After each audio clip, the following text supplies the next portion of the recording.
যোগ্যতা গুণ নাই, প্রতিভাও নাই, এটা আমি পারবো না। আমরা কি করি, মডেলদেরকে আমরা অনুসরণ করি। মডেল মানে সেই ব্যক্তি যাকে মানুষ অনুসরণ করে। তা আমি মনে করি যে যেই নারীটি শক্ত হয়ে নিজের পায়ে দাঁড়ায়, নিজের অস্তিত্বের জন্য লড়াই করে, সেই রিয়েল লাইফ মডেল।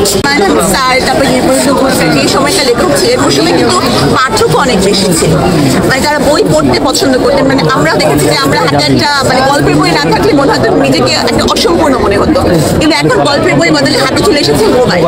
এই মোবাইল স্ক্রলিং করাতে আমাদের বেশি উৎসাহ, কে কি করলো, কে কি বললো, কে কিভাবে ভাইরাল হলো, কিভাবে ভাইরাল হওয়া যায়, ভিউ বাড়ানো যায়, এইসব চিন্তা করে বই কখন পড়বে মানুষ।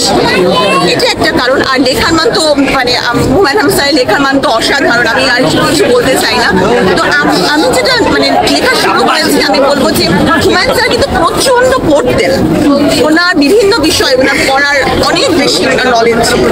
তো এখনকার যারা লিখছেন ইনক্লুডিং মি, তারা পড়েন কম। আমার মনে পড়লে তাদের লেখার মানটা উন্নত হয় বলে আমি মনে করি, মানে আমার ক্ষুদ্র বুদ্ধি। পছন্দ করেন, ভালোবাসেন, সেটা হচ্ছে আমার কাজের জন্য। আর সবচেয়ে বড় কারণ হচ্ছে আমি নারীদের কাছে অ্যাপ্রিসিয়েশন পাই যে অনেকেই পড়ে যায়, কিন্তু উঠে দাঁড়ানোর ক্ষমতা মানে অর্জন করা উচিত। ভেঙে পড়া উচিত না, হতাশ হওয়া উচিত না, বিষণ্ণ হওয়া উচিত না। এবং এটাই হচ্ছে আমার সবার জন্য মেসেজ।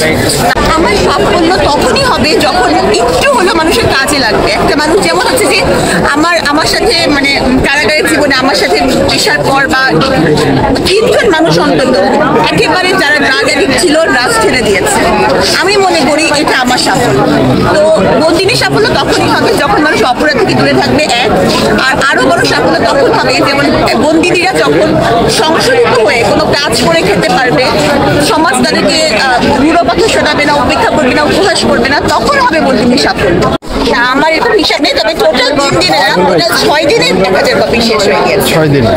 তারপরে ইতিমধ্যে প্রকাশ্য ভালো বলতে পারবেন, আমি বন্দিনী নিয়ে গেছিলাম চট্টগ্রামে, সেখানে আমি যতগুলো বই নিয়ে গেছি সবগুলো বই বিক্রি হয়ে গেছে।